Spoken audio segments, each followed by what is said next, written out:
Hello once again, ladies and gentlemen, and welcome to YouTube.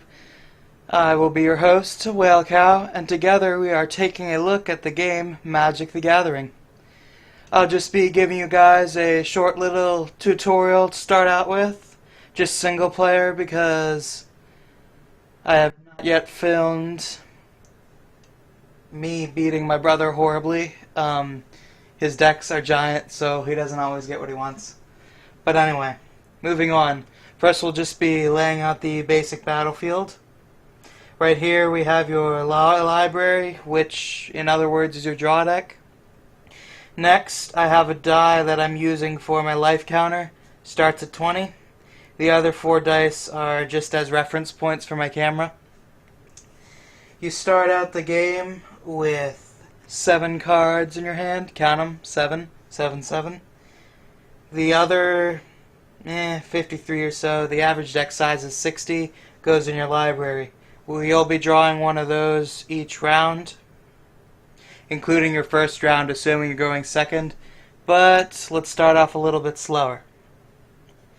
First, what you're going to want to do is you're going to want to play a mana card. Mana cards have different landforms on them, and they provide you with 1 mana each turn. This particular one is a mountain, so it will give you red mana. The same turn, we're going to be using that red mana to deploy Somberwald Vigilante.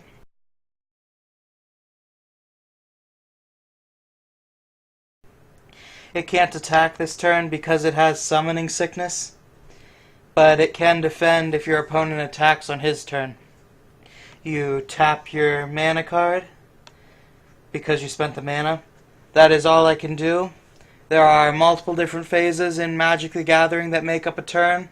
On your turn, you have your main phase, your attack phase, the phase where your opponent sets up blockers, and then a second main phase at the end. After that, it cycles through to your opponent's turn. But since there are no opponents, we're going to move along. Untap your mana, move up your previously summoning sick guy, draw a card. Not bad.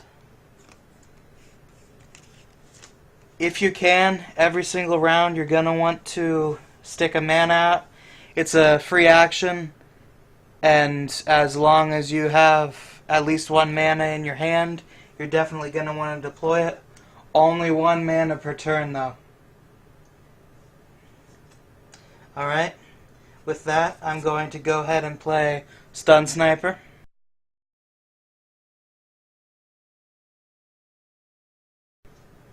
Stick her down there.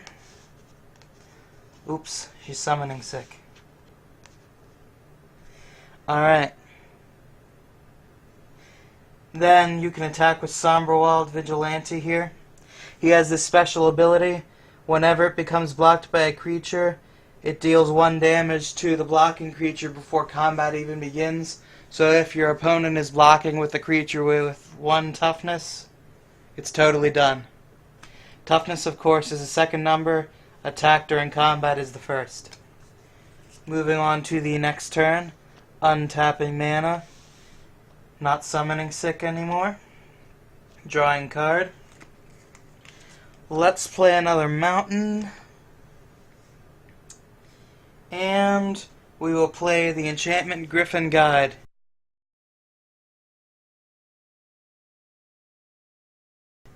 Enchantments are special. This particular one is an aura, so it goes on a creature. Other enchantments don't go on creatures, they just sit in the battlefield and automatically give their effect. But this one is enchanted, so we're going to stick it on Somberwald Vigilante because I want to. Griffin Guide gives +2/+2 to the enchanted creature. Don't forget to tap mana. And makes it flying, so now unless a creature has flying or reach, it can't block that guy. So, it's going to go ahead and attack. Stun Sniper also attacks, assuming there's nothing that the opponent will block with to kill her. She's really useful for more reasons than one. We'll get to that a bit later. Alright, next turn.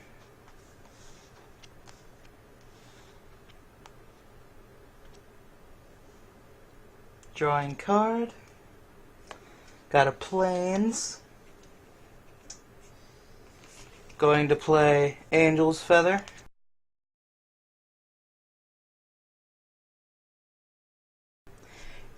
This is an artifact that is a lot like an enchantment that goes straight on the board, except it's referred to with the artifact tag. This is very useful for decks like this because every time you play a white spell or a combination white-red spell, you get 1 life added to your life counter. So that's that. And then I'm going to play Figure of Destiny. This guy's a transforming card, but we'll take a look at that later.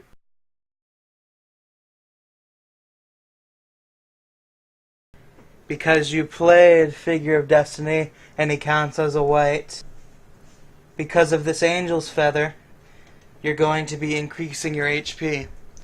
Absolutely never forget to do this because your opponent can and will take advantage if you forget. Costs either 1 red or 1 white because it's a combination. We'll just tap this plains. He's summoning sick, so he's not moving up to attack this turn. And this guy can't because he is an artifact and therefore not living, so he cannot attack. Unfortunately. Alright. Next, we're going to tap this guy. And we're going to take a closer look at Stun Sniper. She has the ability to tap a mana. And she does 1 damage to a target creature and also taps it. So this is ideally played during your opponent's first main phase. You can use it to tap one of his creatures and then he won't be available to attack or defend for that turn. So it's very important when you have Stun Snipers as part of your strategy to keep a good mana reserve ready. Alright. Next turn. Figure of Destiny moves up, of course. Kill shot. Got a plane, so we'll be playing another one of those. Alright. Important thing about cards that say instant, you can play them pretty much any time.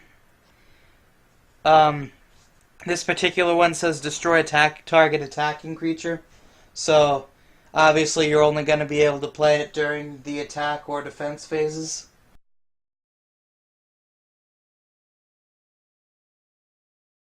Yeah, it'll just be when it's your turn to block. What it does is you pay the mana for it. Don't forget to take into account the Angel's Feather giving you an extra HP because it's a white spell. So, you play that, and it destroys the target attacking creature. This is really useful for when the enemy's coming at you with a giant stone colossus that's pretty much impenetrable to your guys. You can take him down that way. This is an interesting deck. It's red and white, but it's also control, sort of like a blue deck. Alright. That should be about it. Of final note will be the year that a card is made. There will be an icon on the card that shows when it's made. Most of these cards are way back from Theros several years ago. It was like Greek gods and goddesses sort of thing. Most of these cards won't be legal for tournaments that require cards for these last couple years. They will, however, work in modern tournaments that have cards from, I think it's like, 2008 on, I think? But just watch out for that.